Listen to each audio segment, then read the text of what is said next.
Mais comme à des hommes charnels, comme à des enfants en Christ, je vous ai donné du lait, non de la nourriture solide, car vous ne pouvez pas la supporter, et vous ne le pouvez pas même à présent, parce que vous êtes encore charnels. Amen. En effet, puisqu'il y a parmi vous de la jalousie et des disputes, n'êtes-vous pas charnels et ne marchez-vous pas selon l'homme? Quand l'un dit, moi je suis de Paul, et un autre, moi d'Apollos, n'êtes-vous pas des hommes? Qu'est-ce donc Apollos? Et qu'est-ce que Paul?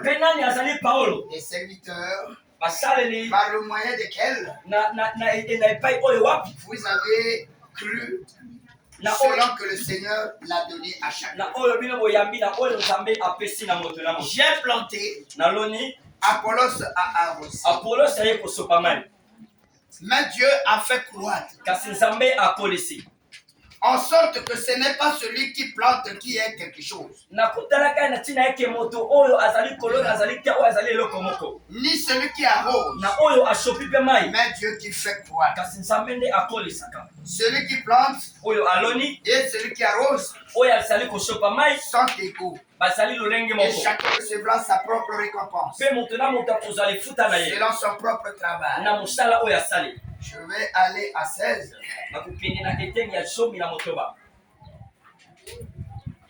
Ne savez-vous pas que vous êtes le temple de Dieu et que l'Esprit de Dieu habite en vous? 17. Si quelqu'un détruit le temple de Dieu, Dieu le détruira. Car le temple de Dieu est saint. Et c'est ce que vous êtes. Amen. Amen. Nous avons au tableau ici le thème, c'est le temple de Dieu. Nous allons comprendre. C'est un enseignement. Ce n'est pas une prédication. C'est comme je l'ai fait à Ifundu. C'est un enseignement que j'ai donné. Parce que le thème était que Jésus-Christ. Que Jésus-Christ. Kaka Jésus-Christ. Que Jésus-Christ. Kaka Jésus-Christ. La kumbela ibango kaka Jésus-Christ. Le temple de Dieu. Ici, nous allons voir au tableau. Le peuple doit être enseigné. D'un côté, nous avons l'homme naturel. Cet homme naturel est charnel. Nous avons l'homme spirituel.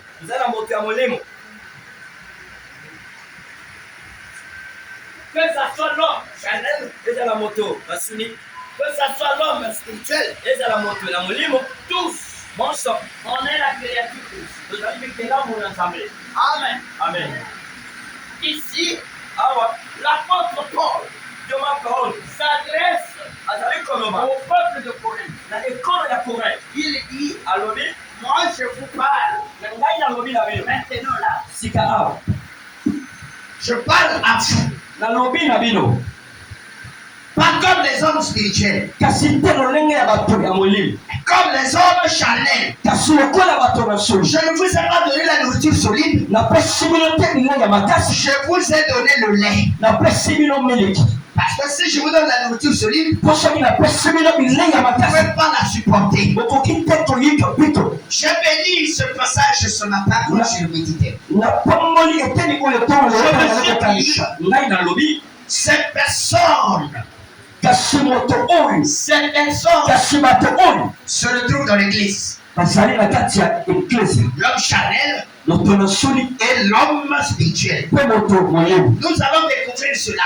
Ce que nous allons dire, ce qui se trouve en toi, ce qui est manifeste en toi, démontrera que tu es encore l'homme naturel au jamais.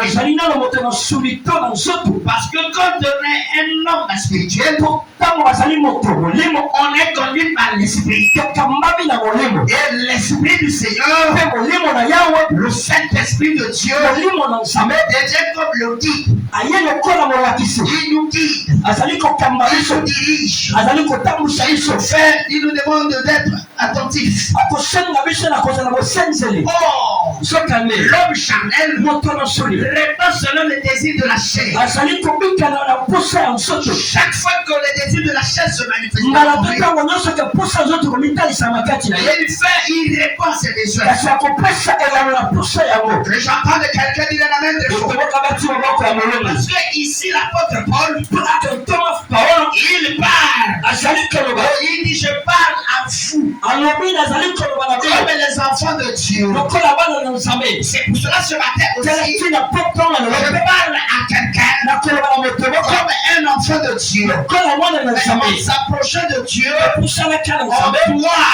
il y a encore la nature charnelle. Même du côté des prédicateurs, je suis en train de voir la chair réclamer. Les prédicateurs que vous voyez là, vous allez comprendre leur réaction. Tel que vous êtes, on va découvrir aussi une autre manière. Personne n'est épargné ce matin. Personne n'est épargné. Même si tu prêches, on va avoir de l'intelligence en prêche aussi. Mais quand on prêche selon l'intelligence, mais on ne prêche pas selon la puissance de Dieu. Moi, j'ai découvert des docteurs en parole. Amen. Là où j'étais à l'Institut théologique biblique de Louvain. Et je voyais, tu es docteur en parole, mais quelqu'un sur la cigarette. Amen. Amen. Faisons extrêmement attention. Aujourd'hui, nous allons nous voir. Nous allons nous voir. Si réellement, en nous la chair nous réclame encore. Si l'apôtre Paul parle au peuple de Corinthe, il dit, c'est ce qui se passe actuellement dans les églises de Dieu. On est plus fanatique de Jésus-Christ. On est fanatique des prédicateurs. Quand les prédicateurs prêchent,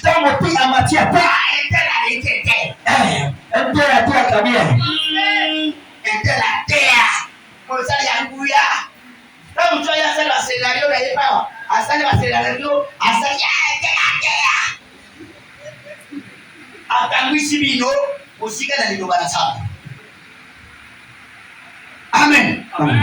Nous allons comprendre d'abord parce que le temple, parce que je voulais dire entier. Qu'est-ce qu'on entend par le temple? Le temple est un édifice consacré au culte d'une divinité. Nous allons découvrir cela dans le livre de Joël 4.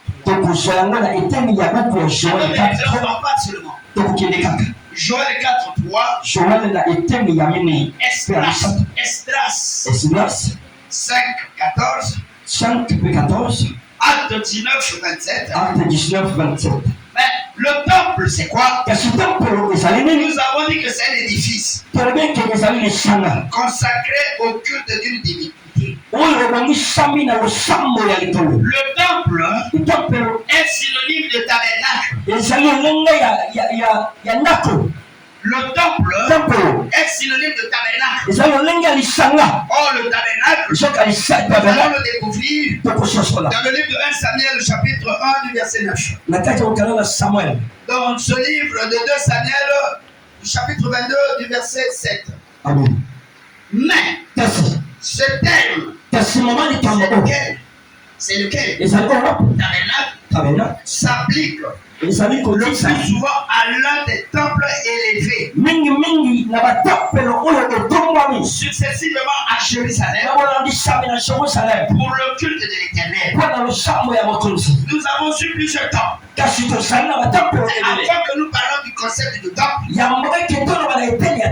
repartons dans l'Ancien Testament où on nous adorait un modèle. Pendant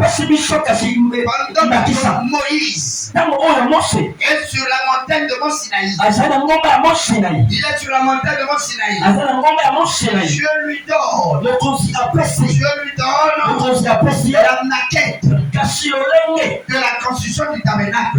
Or, le tabernacle, il devait être portatif. Amen. Il devrait être portatif. On prie ici, on finit et on part.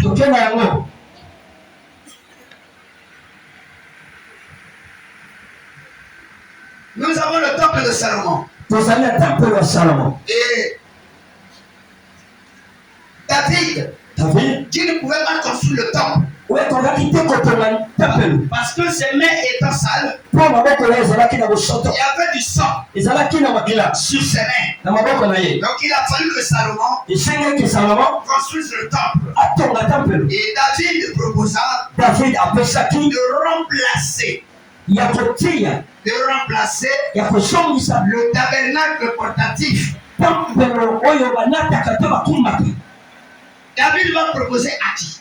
David propose à son fils, qui est Salomon, de transformer maintenant le tabernacle, qui était un temple, si vous dites portatif, à une maison permanente et rassemblant la plupart des matériaux. Et quand vous voyez comment est-ce que le temple a été construit, il y a eu toute une étape. Nous avions lu ici, on parle de l'or, on parle de l'argent. Et quand vous voyez comment est-ce que le temple a été construit, je lui dirais ici, ce n'est pas facile. Je vais dire ceci. Le premier temple construit par Salomon fut détruit en 597 avant Jésus-Christ. Le second temple construit au début du 6e siècle avant Jésus-Christ fut démoli par Titus. En 70 après Jésus-Christ. Amen.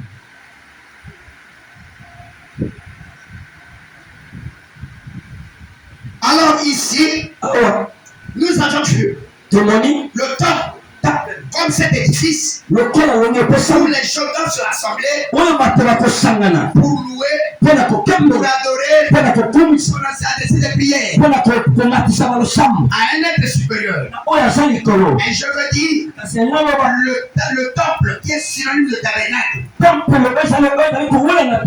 que Jésus, que Dieu a montré à Moïse, il dit que non. Voici le modèle. Voici le modèle du temple. Ça veut dire que le temple n'est pas une inspiration de la terre. Le temple, c'est une inspiration divine. Alléluia.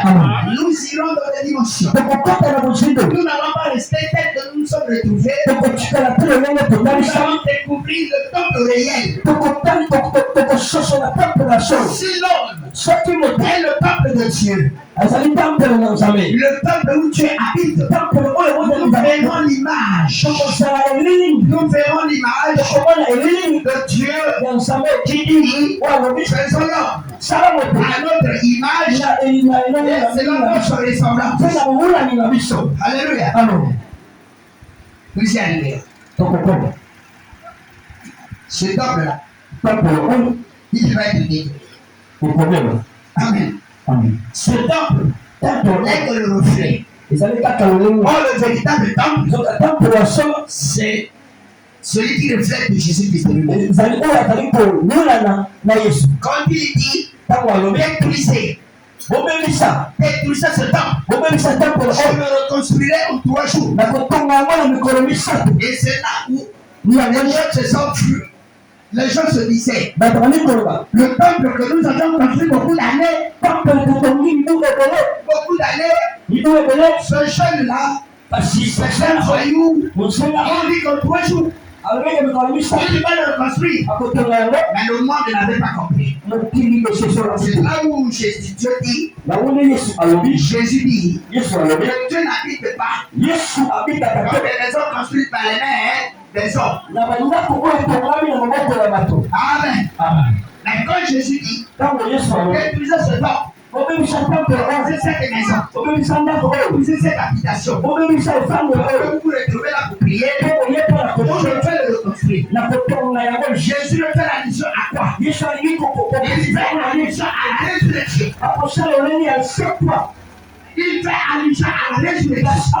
Ce qui est mortel là, même si vous le détruisez là, le troisième jour, je veux me ressusciter. Alléluia. Alléluia. Parce que ce temple qui est construit par les mains des hommes, il va être détruit. C'est pour cela. Comme Marie s'approche de Jésus, Marie comme Marie s'approche de Jésus-Christ, pendant qu'elle cherche Jésus, Jésus se laisse trouver par elle. Et qu'est-ce qui se passe-t-il? Alors, elle veut s'approcher pour l'embrasser, pour saisir. Jésus dit non, ne t'approche pas de moi. Je ne vais pas encore montrer ce corps. Je demande de montrer ce corps au Père. Ce n'est plus le corps de la corruption. Ce n'est plus le corps des désirs. C'est le orgueil. Alléluia. C'est pour cela. Quand on parlera de la venue du Christ, la Bible dit ceux qui sont morts en Christ vont ressusciter les premiers. Ceux qui resteront en vie vont recevoir des creux d'œil. Comme la couleur de l'œil. Comme la paille.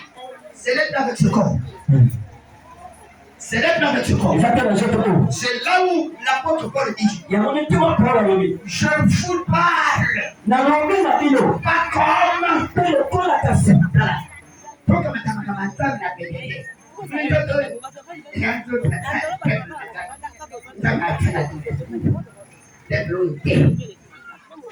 mais Jésus n'avait pas encore montré ce corps.